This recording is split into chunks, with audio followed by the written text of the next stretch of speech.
चिंता, बेचैनी, घबराहट या किसी भी प्रकार का डिस्ट्रेस हो या किसी प्रकार की अगर मानसिक बीमारी हो, तो उस व्यक्ति ने फीलिंग बेटर पर काम करने से ज़्यादा महत्वपूर्ण होता है गेटिंग बेटर पर काम करना। आरईबीटी ये सजेस्ट करती है कि फीलिंग बेटर ये महत्वपूर्ण है, लेकिन उससे ज़्यादा महत्वपूर्ण है गेटिंग बेटर पर काम करना। तो ये फीलिंग बेटर क्या चीज है और गेटिंग बेटर क्या है, इसी बात को आज के इस वीडियो में समझने की कोशिश करते हैं। मैं हूँ doctor B Shashikant, psychologist train in rational emotive behaviour therapy और cognitive behaviour therapy. REBT therapy में दो तरह के गोल होते हैं। पहला गोल होता है शॉर्ट टर्म गोल और दूसरा होता है long term goal. Short term goal का मतलब क्या होता है? इसी शॉर्ट टर्म गोल को थेराप्यूटिक गोल भी कहा जाता है। जैसे अगर कोई क्लाइंट थेरेपिस्ट के पास आता है और बोलता है कि सर मुझे आज एंजाइटी को कम करना है, डिप्रेस फीलिंग को कम करना है या मुझे मेरे गुस्से को कम करना है, तो ये हो गया शॉर्ट टर्म गोल। क्योंकि ये जो गोल है उसी सेशन में अचीव किया जाता है। उस क्लाइंट को जो भी उसने गोल सेट करते हुए बोला है कि आज के सेशन में मुझे एंजाइटी कम करनी है, तो उसकी एंजाइटी कम करके दिखाई जाती है। डिप्रेस फीलिंग कम करना है तो उसको उसकी डिप्रेस फीलिंग कम करके दिखाई जाती है। प्रोक्रास्टिनेशन का प्रॉब्लम है तो उसी सेशन में उसको प्रोक्रास्टिनेशन कम करके दिखाया जाता है। ये हो गया थेराप्यूटिक गोल या शॉर्ट टर्म गोल।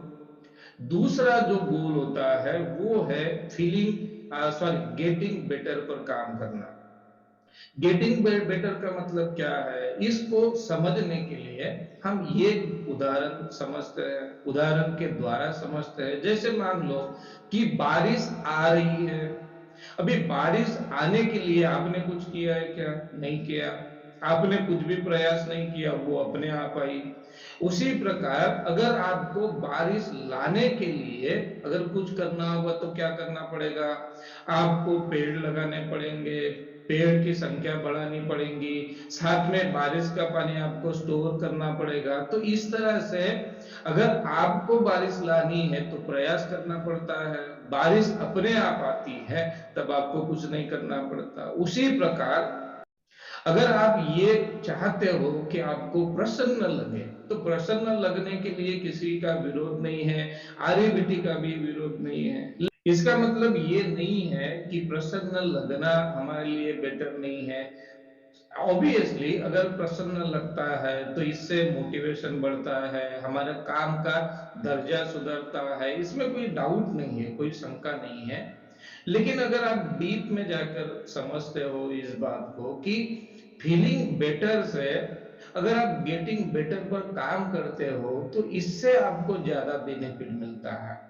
क्योंकि ये बेनिफिट आपको कैसे मिलता है या प्रसन्न होने पर काम करने के क्या लक्षण है? तो पहला लक्षण है कि आपको प्रसन्न लगना।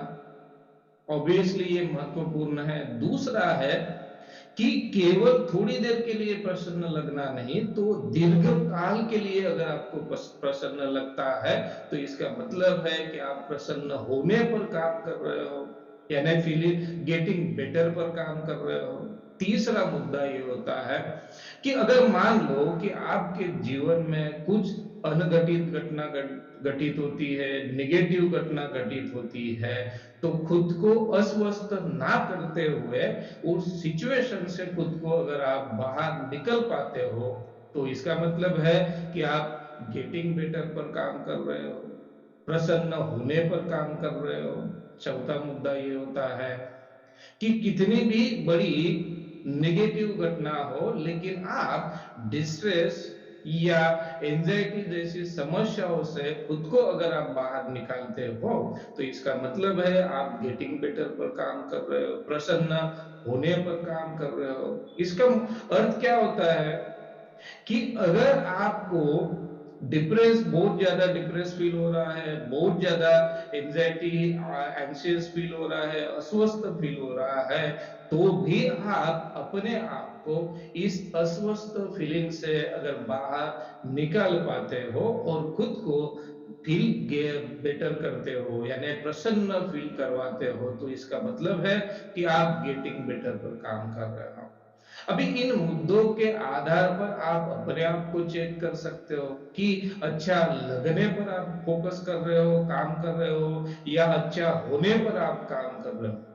जब कोई व्यक्ति अच्छा होने पर काम करता है तो वो अपने विचारों को बदलता रहता है, अपने बिहेवियर को बदलता रहता है और अपने इमोशन को मैनेज करता रहता है। तो क्या आप भी अपने विचारों को बदलते रहते हो, अपना बिहेवियर चेंजेस करते रहते हो, या अपनी इमोशन को मैनेज कर पाते हो? अगर हाँ है तो ये गुड है, और नहीं तो आपको ये बात समझनी चाहिए कि फीलिंग बेटर से ज्यादा महत्वपूर्ण होता है गेटिंग बेटर पर काम करना।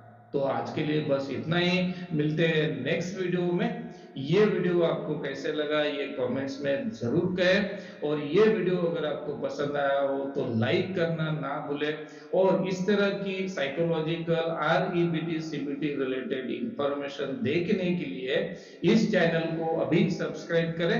मिलते हैं नेक्स्ट वीडियो में नई इंफॉर्मेशन के साथ में। वीडियो देखने के लिए आपका थैंक यू, धन्यवाद। मिलते हैं नेक्स्ट वीडियो में।